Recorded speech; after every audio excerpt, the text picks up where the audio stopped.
जय हिंद। हम लोग श्वसन तंत्र पढ़ रहे थे। श्वसन तंत्र, ठीक है। आज हम लोग इस टॉपिक का लास्ट चल रहा है। आज देखेंगे हम कोशिकीय श्वसन। किसके बारे में?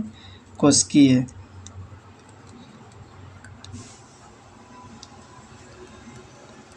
कोशिकीय श्वसन, ठीक है। कोशिकीय श्वसन देखेंगे। देखिए कोशिकीय श्वसन होता क्या है।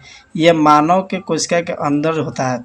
यह एक जटिल प्रक्रिया है जिसके द्वारा क्या होता है, पाचन के फलस्वरूप बना ग्लूकोज कोशिका के अंदर टूट जाता है और हमें क्या मिलती है, ऊर्जा की प्राप्ति होती है। क्या होता है? ऊर्जा की प्राप्ति। जैसे हम भोजन करते हैं, भोजन खाने के बाद जो पच जाता है उसे एक जटिल प्रक्रिया के द्वारा हमें ऊर्जा मिलना, इसे कोशिकीय श्वसन क्या होता है, सांस के द्वारा, ठीक है। एक यहाँ से प्रक्रिया चालू हो जाती है, ठीक, जिससे हमें ऊर्जा की प्राप्ति होती है। आज वही देखेंगे। देखिए कोशिकीय श्वसन जो है ना, ये दो प्रकार के होते हैं। कितने?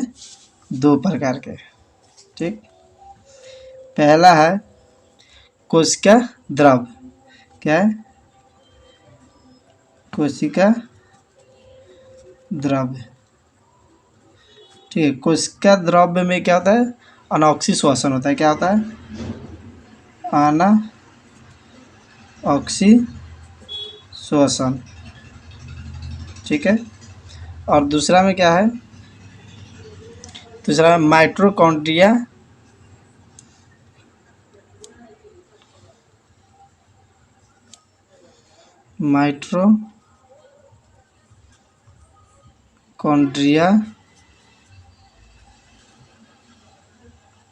माइटोकॉन्ड्रिया में क्या आता है, श्वसन, ठीक है। माइटोकॉन्ड्रिया में श्वसन, इसमें होता है ऑक्सी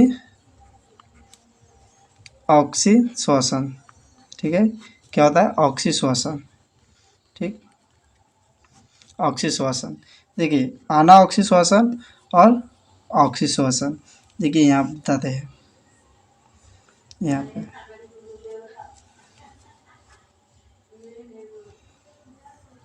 ये जैसे मान लीजिए कोशिका है। क्या है? ये कोशिका है। मान लीजिए ये कोशिका है, कोशिका, ठीक है। कोशिका के अंदर बहुत सारी चीज़ें, माइटोकॉन्ड्रिया, गोल्गी बॉडी, ये सब तमाम केंद्रक, ठीक है, तमाम चीज़ें हैं, ठीक है। ये जो खाली स्थान है, ये खाली स्थान, इसी को क्या कहते हैं, जो तो द्रव भरा हुआ, ठीक, उसी को कोशिका द्रव कहते हैं। क्या कहते हैं? कोशिका द्रव, ठीक है। कोशिका द्रव कहते हैं, ठीक। इसी के अंदर माइटोकॉन्ड्रिया पाई जाती है, ठीक। माइटोकॉन्ड्रिया पाई जाती है, माइटोकॉन्ड्रिया पाई जाती है, ठीक। अब हमें देखना है अनॉक्सी श्वसन, ठीक। कोशिकीय द्रव, कोशिकीय द्रव, यहाँ कोशिकीय द्रव, ठीक है। देखिए कोशिकीय द्रव में होता क्या है, कोशिकीय द्रव में, ठीक, यह कोशिका जो होता है द्रव में क्या होता है, कोशिका के द्रव में होता है, यह ऑक्सीजन की अनुपस्थिति में होता है। किसके अनुपस्थिति में? ऑक्सीजन की अनुपस्थिति में, ठीक। किसके? ऑक्सीजन के, ठीक, ऑक्सीजन के अनुपस्थिति में होता है। अतः इसे अनॉक्सी श्वसन कहते हैं। क्या कहते हैं? इसीलिए हम क्या कहते हैं, अनॉक्सी श्वसन कहते हैं, इसीलिए अनॉक्सी श्वसन कहते हैं। देखिए इसमें होता क्या है, बीज जो अंकुरन होता है, अंकुरन, ठीक है, बीज का अंकुरन, बीज का अंकुरन, और जीवाणु क्या होता है, जीवाणु और तथा यीस्ट, ठीक, ये सब क्या है, ये अनॉक्सी श्वसन होता है। क्या होता है? अनॉक्सी श्वसन होता है। कोशिका द्रव में अनॉक्सी श्वसन के समय फलस्वरूप उस समय चार एटीपी का निर्माण होता है। कितने? 4 एटीपी का निर्माण होता है। इसमें से 2 एटीपी, कितने? दो एटीपी, ठीक है, 2 एटीपी, ठीक है, 2 एटीपी क्या होता है, इसमें 2 एटीपी ग्लूकोज को तोड़ने में, ठीक है, ग्लूकोज को तोड़ने में खर्च हो जाते हैं, किसे, ग्लूकोज को तोड़ने में, ठीक। 2 एटीपी ग्लूकोज, ठीक, ग्लूकोज को तोड़ने में ये खर्च हो जाते हैं। और जो बच जाते हैं 2 एटीपी, जो 2 एटीपी शेष रह जाते हैं, ठीक है, 2 एटीपी शेष रह जाते हैं, ठीक है। तो उस समय क्या होता है, 2 एटीपी तो ही बच गया, ठीक, तो इसके लास्ट में काम आ जाते हैं। यही 2 एटीपी आगे जाकर जुड़ जाते हैं, 4 एटीपी की निर्माण होगा, जिसमें से 2 एटीपी कहाँ खर्च हो गए, ग्लूकोज के तोड़ने में, और बच गए कितने, 2, ठीक। तो इस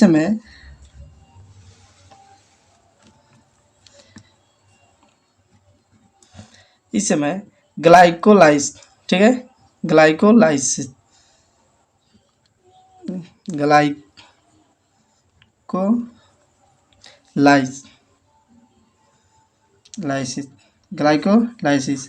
ग्लाइकोलाइसिस जो होता है, ग्लाइकोलाइसिस के दौरान 2 एटीपी का क्या होता है, निर्माण, यानी कि जो तोड़ने का जो प्रक्रिया है उस समय जो बताया था कि कितने, 2 एटीपी का लाभ भी हो जाता है हमें।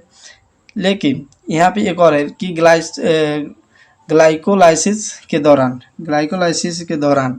ठीक है, दौरान के बाद, ग्लाइकोलाइसिस के बाद जो क्रेब्स चक्र का क्या होता है, प्रारंभ हो जाता है। क्रेब्स क्या होता है, क्रेब्स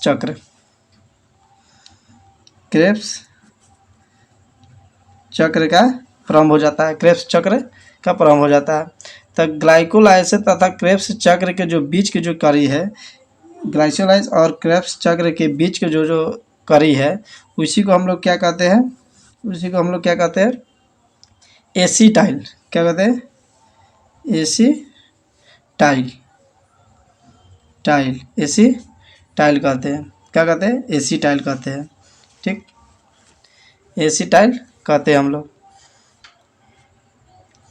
अब कुछ की तरफ समझ गए। अब देखते हैं माइटोकॉन्ड्रिया, क्या देखते हैं, माइटोकॉन्ड्रिया, ठीक है।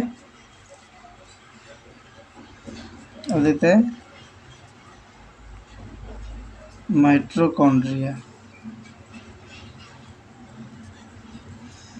माइटोकॉन्ड्रिया में श्वसन, ठीक है। अब माइटोकॉन्ड्रिया देखते हैं। देखिए माइटोकॉन्ड्रिया में जो श्वसन है, ऑक्सी श्वसन है, क्या है, ऑक्सी श्वसन है, ठीक। यह माइटोकॉन्ड्रिया में क्या होता है, इसे ऑक्सी श्वसन कहते हैं, क्योंकि यह ऑक्सीजन की उपस्थिति में क्या होता है, प्रारंभ होता है, ऑक्सीजन की, किसमें, ऑक्सीजन, इसमें बिना ऑक्सीजन के क्या होता है, प्रारंभ हो जाता है, इसमें बिना ऑक्सीजन के नहीं होगा, ठीक है। यहाँ पे ये इसको ऑक्सीजन चाहिए, ठीक, ये ऑक्सीजन की उपस्थिति में माइटोकॉन्ड्रिया काम करती है, ठीक। माइटोकॉन्ड्रिया में होने वाले चक्र को क्रेब्स चक्र कहते हैं। होने वाले चक्र यानी माइटोकॉन्ड्रिया में जो हलचल होती है, जो चक्र चलती है, उसी को क्या कहते हैं, क्रेब्स चक्र, क्या कहते हैं, क्रेब्स चक्र, क्या कहते हैं, क्रेब्स चक्र कहते हैं, ठीक, क्या कहते हैं, क्रेब्स चक्र कहते हैं, क्योंकि इसकी खोज, ठीक है, इसकी खोज जो क्रेब्स चक्र नाम इसलिए पड़ा है कि इसकी खोज, ठीक है, इसकी खोज जो है क्रेब्स नामक विद्वान ने किया था। क्यों, क्रेब्स नामक विद्वान ने किया था। तो यहाँ तक समझिए। अब देखना कोशिका द्रव में हुए ग्लाइकोलाइसिस के फलस्वरूप बने 2 जो पायरुवीक अम्ल को माइटोकॉन्ड्रिया, देखिए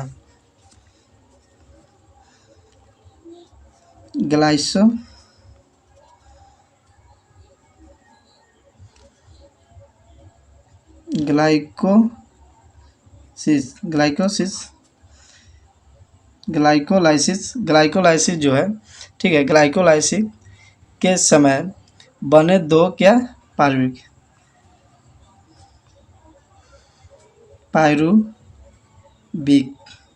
ठीक, क्या, पायरुवीक अम्ल को माइटोकॉन्ड्रिया में क्या होता है, पूर्ण अपघटन हो जाता है, क्या होता है, पूर्ण अपघटन हो जाता है, ठीक। अम्ल जो पूर्ण क्या होता है, अपघटन हो जाता है, यानी पूर्ण रूप से क्या होता है, टूट जाता है, ठीक। तो ये पायरुवीक अम्ल जो है, ये जो पायरुवीक अम्ल है, ठीक है, ये पायरुवीक अम्ल में अपघटन से 18 एटीपी बनते हैं, कितने, 18, ठीक, कितने 18 एटीपी, कितने एटीपी के निर्माण हो गए 18 एटीपी का निर्माण हो गया। ठीक, अतः माइटोकॉन्ड्रिया में पहुँचे 2 पारुविक अम्ल के अपघटन में, ठीक है, इस समय कितने एटीपी निर्माण किए 2, कितने 2। तो माइटोकॉन्ड्रिया में पहुँचते 2 पारुविक अम्ल के अपघटन में, ठीक है, 2 इसके 2 पारुविक अम्ल जब चौपा माइटोकॉन्ड्रिया में, तो उस समय टोटल एटीपी बना 36, कितने 36 एटीपी का निर्माण हो गया, कितने 36, ठीक, 36 एटीपी का निर्माण हो गया। ठीक, अब देखना है ग्लाइकोलाइसिस। ठीक, ग्लाइकोलाइसिस में होता है क्या है, ग्लाइकोलाइसिस के दौरान हमें 2 एटीपी का लाभ हुआ था। याद कीजिए, शुरू में बताए थे 2 एटीपी का हमें लाभ हुआ था उस समय। ठीक, तो अब जो टोटल जो है एटीपी, अब पहले कितना बना पारुविक अम्ल 2 से 36 और अब कितना हो गया 2, तो टोटल कितने हो जाएंगे 38 एटीपी, कितने 38 एटीपी। ठीक, कितने बन गए 38 एटीपी। ठीक, अब जो 36 प्लस 2 कितना है 38, ये 36 जो है हमें किससे मिला था, क्रेब्स चक्र से, किससे, क्रेब्स चक्र से। ठीक, और ये 2 जो मिला था ग्लाइकोलाइसिस से हमें 2 किससे, क्रेब्स चक्र से, या 2 ग्लाइकोलाइसिस चक्र से मिला था। ठीक है, यहाँ तक समझ गए। ठीक, अब हम देखते हैं जो 38 एटीपी जो मिलकर क्या बोलते हैं, 38 जो एटीपी है, ठीक है, 38 एटीपी, ठीक, 38 एटीपी मिलकर एक ग्लूकोज का निर्माण करते हैं, कितने, एक ग्लूकोज का निर्माण करते हैं। कितने एटीपी मिल, कितने 38 एटीपी मिलकर एक ग्लूकोज का निर्माण करते हैं, जिसमें हमें क्या होता है, ऊर्जा की प्राप्ति होती है, किसे, ऊर्जा की प्राप्ति होती है। अब देखिए क्रेब्स चक्र के समय, क्रेब्स चक्र के दौरान, ठीक है, क्रेब्स चक्र के दौरान हमें CO2 क्या होता है, बाहर निकलता है, क्या निकलता है, बाहर निकलता है। ठीक है, जब क्रेब्स चक्र, जिस समय क्रेब्स चक्र के दौरान CO2 क्या होता है, हमारे शरीर से बाहर निकलने लगता है। अब क्या है, श्वसनीय पदार्थ। ठीक है, इसके बाद है श्वसनीय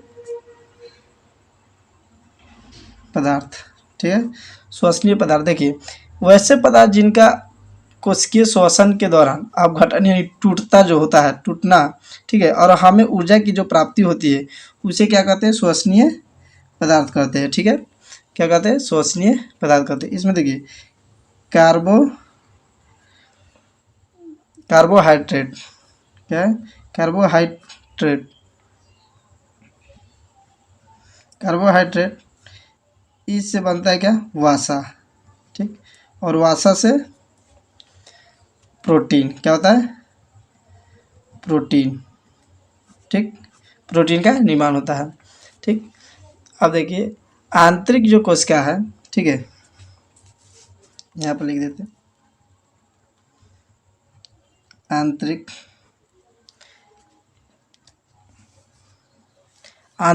जो श्वसन है, आंतरिक श्वसन, ठीक है, आंतरिक श्वसन के जो समय होता है हम सांस नहीं लेते, आंतरिक जो श्वसन होता है उसमें सांस नहीं लेते, बल्कि ऊर्जा का निर्माण करते हैं, किसका, ऊर्जा का।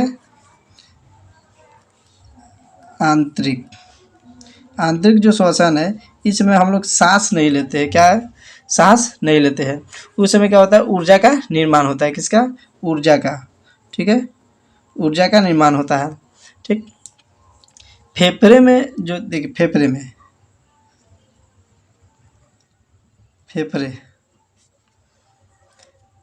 फेफड़ा जो है, ठीक है, फेफड़ा में होने वाले श्वसन को बाह्य श्वसन कहते हैं, क्या कहते हैं, बाह्य श्वसन, फेफड़ा में होने वाला। ठीक है, क्या कहते हैं, बाह्य श्वसन कहते हैं। ठीक, बाह्य श्वसन। और जो कोशिका में होने वाले श्वसन के क्या कहते हैं? आंतरिक श्वसन। क्या कहते हैं? आंतरिक श्वसन। क्या कहते हैं? आंतरिक श्वसन। आंतरिक श्वसन कहते हैं। ठीक है।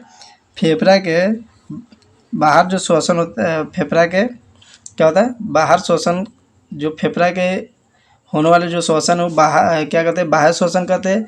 जबकि कोशिका में होने वाले श्वसन के कहते हैं? आंतरिक श्वसन कहते हैं। यहाँ तक समझ गए? मिलते हैं आपसे अगले वीडियो में।